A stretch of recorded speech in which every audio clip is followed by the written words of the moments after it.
Bon dia. Bueno, aquí estem el Carlos, que el tinc aquí al costat, i jo, que sóc la Bea, i anem a presentar-vos la primera presentació que hem preparat.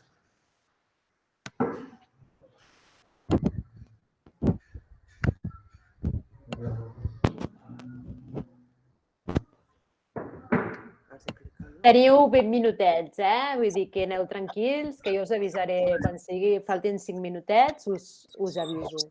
Vale, no, jo crec que ens sobrarà temps perquè hem fet, ja veureu, una petita presentació per explicar-vos la nostra experiència i que entengueu una miqueta l'experiència i d'on partim. Vale? El que us anem a explicar és una trobada pedagògica que vam fer aquest curs amb el claustre, que li van dir saletes de conversa. Vale? I mireu, això d'on parteix? Doncs val a dir que us hem d'explicar que el curs passat, el 2021, vam començar a iniciar una transformació a infantil. Vale?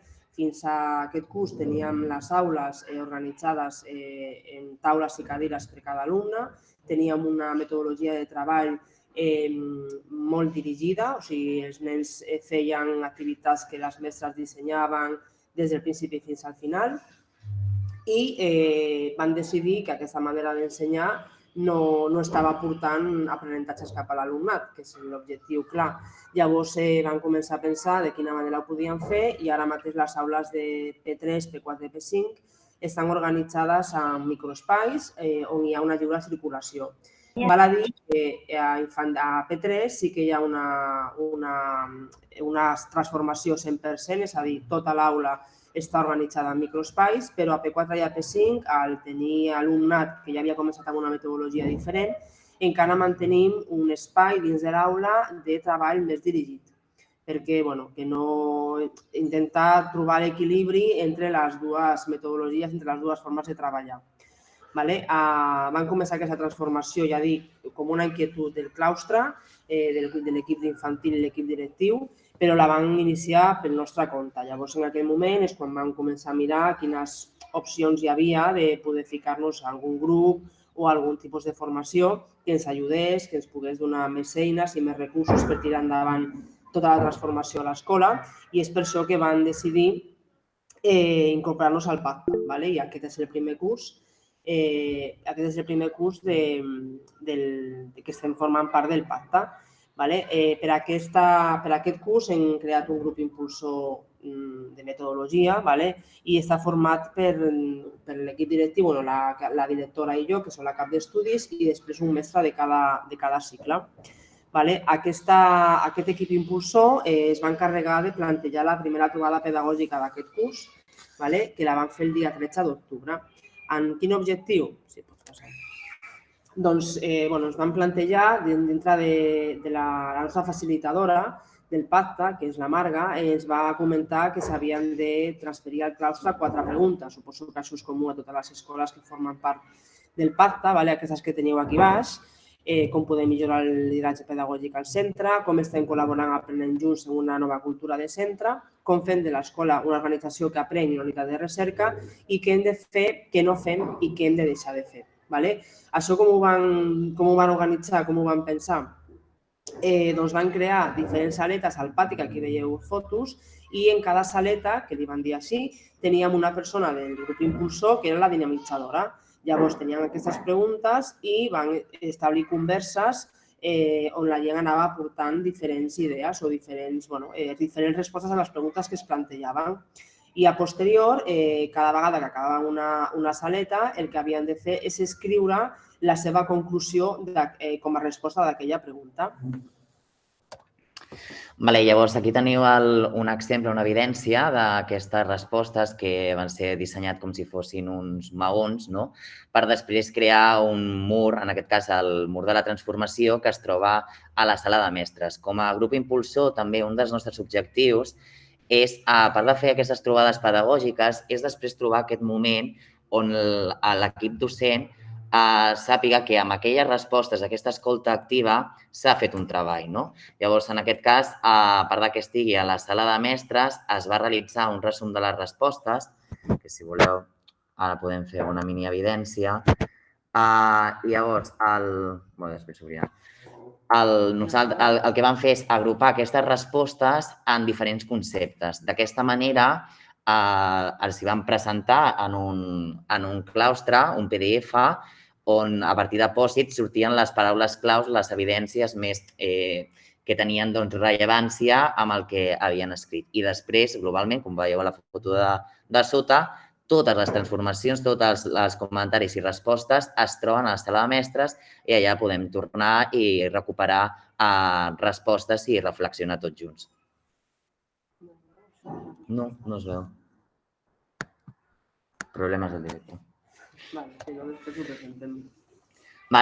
També, com ha dit la Bea, el que ens vam trobar és que a partir de la transformació d'educació infantil, tot l'equip docent d'educació primària, amb el grup impulsor, hi havia al principi com una opinió en referència que aquest grup impulsor faria el canvi de metodologia. I com bé ha explicat també la companya, la Núria de Camins, som tots junts, és a dir, hem de caminar tots junts. I, per tant, el que nosaltres fem dins de les trobades pedagògiques és reflexionar en diferents aspectes. Un, com ja hem parlat, del nivell més metodològic amb aquestes 4 preguntes, però després vam fer un que era directament com t'imagines que seria l'escola d'aquí a 10 anys. D'aquesta manera, els mestres, de manera evidentment lliure, podien escriure i imaginar com seria l'escola. Aquestes respostes, crec que ara no es veu, possiblement és d'aquí, però bueno, el que vam fer va ser una llibreta amb totes les respostes que també es troba a la sala de mestres i allà és el recull que es poden sentir partícip de l'escola i d'aquest canvi que hem engegat tots junts. Arran d'aquesta primera trobada pedagògica és que volíem ensenyar, a veure si pots anar... Perdoneu, que us volem ensenyar les reflexions, el buidat de les reflexions. Ara sí que funciona. Perquè, clar, aquest buidat és el que ens va donar una miqueta la pista de que ara què, no? He fet una primera trobada, hem estat parlant al voltant de 4 temes i llavors ara quin és el següent pas, no? Llavors, si veieu, aquí és el resum una miqueta de totes les respostes que van donar les preguntes, ¿vale? I el que més es repeteix en molts moments és el tema de l'intercanvi, és el tema de compartir, és el tema de tenir espais per conversar, de reflexionar. Ja veieu que hi ha moltes respostes al voltant d'això, la importància del temps. I també, si baixes una miqueta més, i ja va tot, en les coses que havien de fer i que havien de deixar de fer, ens van centrar aquí i era molt això de compartir experiències, que és el que us he dit. Llavors, un cop situats en aquesta conclusió, van decidir com feien la següent trobada pedagògica, que és el que us explico ara. La segona trobada, el que vam fer és que la vam fer voltant a 4 temes. Aquests temes no es van decidir l'equip impulsor, sinó que es van decidir tots els mestres. Van passar un qüestionari.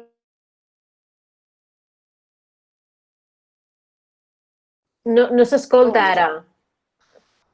Ens hem quedat que van passar el qüestionari. Ara ens sentiu? Sí. Vale, perdoneu. Doncs estava explicant això, que van passar un qüestionari per saber l'opinió del claustre sobre quins temes volien parlar, perquè sí, tenien clar que volien compartir experiències, però no sabien de quines temàtiques en concret. Llavors, les més triades van ser aquestes. Va ser InnovaMath, perquè és una metodologia que tenim a l'escola per fer les matemàtiques, l'atenció a la diversitat, els microespais que s'estan posant en funcionament a infantil, com ja us he dit, i el treball cooperatiu. Llavors, el que vam fer és dedicar-nos una sessió de trobada pedagògica a organitzar grups de 9-10 mestres i anàvem passant per diferents aules on s'estava parlant d'aquesta temàtica en concret. La durada era uns 25 minuts, és a dir, teníem un espai prou ampli, perquè normalment això no ens ho trobem, per poder compartir experiències sobre el tema que s'estava discutint allà. I per concloure aquesta sessió també vam demanar que omplissin una reflexió metacognitiva, que ara us l'ensenyem, va ser molt senzilleta, una miqueta de què us ha portat la trobada i quins temes agradaria aprofundir més en un futur. El tema del resum, us faig, el que ha portat la trobada, tots compartien el mateix, no? Poder tenir moments això per compartir, per parlar, per reflexionar, que el dia a dia no ens ho permet. I un dels temes que sortia i que repetia molt amb el tema de què agradaria a la següent, o aprofundir en un altre moment, sortia moltes vegades com transformarem. És a dir, ara estem transformant infantil, doncs com caminarem a primària, què farem a primària. Hi ha molt neguit a dintre del claustre, com és obvi, de què farem. I per això vam decidir fer la següent trobada. Estem preparant, de fet, la fira metodològica, que serà la tercera trobada pedagògica amb el claustre, i en aquest cas, abans de fer l'anterior meet que hem tingut, també considerem que el que hem de partir és compartir i concebre les diferents metodologies de la mateixa manera, com l'exemple de la paella que abans hem parlat. Per tant, el que farem és 4 estacions, 4 metodologies diferents, en aquest cas les capses d'aprenentatge, racons a l'aula, projectes i ambients d'aprenentatge, i llavors el grup impulsor estarà repartit en parelles i cadascun de nosaltres, en 2 sessions que farem, treballarem 2 metodologies en una sessió i a la següent les altres 2. D'aquesta manera, tot l'equip docent anirà rotant i passant per aquelles aules, saletes, i es trobarà una evidència d'aquella metodologia i en parlarem, definirem el que significa, com ho podem implementar a l'etapa d'educació primària i també els hi farem participar, perquè d'aquesta manera moltes vegades a partir del treball més manipulatiu és quan es poden evidenciar l'aprenentatge. Per fer-ho aquí veieu 2 bitllets que jo de fet ja puc deixar de compartir. I em veureu també des d'aquí. El que farem és que cada mestre portarà 2 bitllets, un de 10 euros i un altre de 5 euros. I llavors, quan acabin la metodologia, l'explicació i després de fer l'aplicació directa, doncs ells... S'escolta bé? Hi ha algú? Doncs ells triaran, segons el que considerin que és més significatiu o que en aquest moment es poden veure amb cor de poder portar-ho a l'aula, la quantitat de diners que deixen dins de cada metodologia. D'aquesta manera farem com una petita fira i a part entregarem aquest flipbook amb les definicions ja, perquè d'aquesta manera els mestres puguin després, en una trobada més de calma, poder aturar-se a llegir les definicions, veure com es poden implementar dins de l'etapa de primària. I, com ja he dit, el nostre objectiu és aquest, és fer reflexionar a l'equip de mestres, que entenguin que és un aprenentatge que hem de fer tots junts, que no és només que el grup impulsor és el que intenta implementar, sinó que entre tots l'escolta activa és molt important per poder canviar la nostra mirada i, en aquest cas, l'aprenentatge del centre. I realment ja estem, no? Ja està, fins aquí la nostra... Seríem breus. Moltes gràcies. Sí. Gràcies, Carlos i Beatriz.